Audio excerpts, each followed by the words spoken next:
السلام علیکم ناظرین، آج ہم بات کریں گے ایک ایسے مرد مجاہد کی جس نے پاکستان کی تاریخ کو ہی بدل کے رکھ دیا ہے۔ جی ناظرین، اس مرد مجاہد کا نام ہے عمران خان۔ اگر میں یوں کہوں کہ ایسا مرد مجاہد جس کا نام پاکستان کی تاریخ میں سنہری حروف سے لکھا جائے گا تو بھی کم ہے۔ 1952 میں پیدا ہونے والے شخص نے 1971 میں کرکٹ کا آغاز کیا۔ 1982 میں پاکستانی ٹیم کا کپتان بنا۔ 1992 میں پاکستان کو ورلڈ کپ جتوایا۔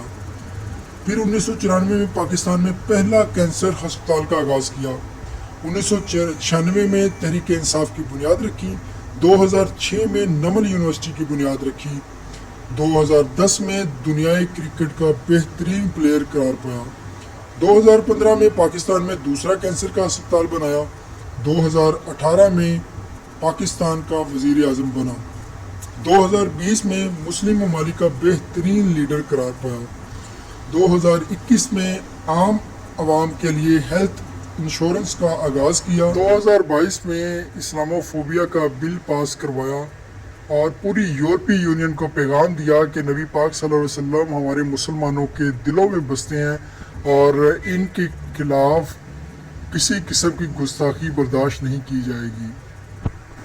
عمران خان جیسا لیڈر صدیوں بعد پیدا ہوتا ہے۔ ہمیں ان جیسے لیڈروں کی قدر کرنی چاہیے جو کہ ملک اور قوم کے بارے میں سوچتے ہوں۔ اللہ نگہبان۔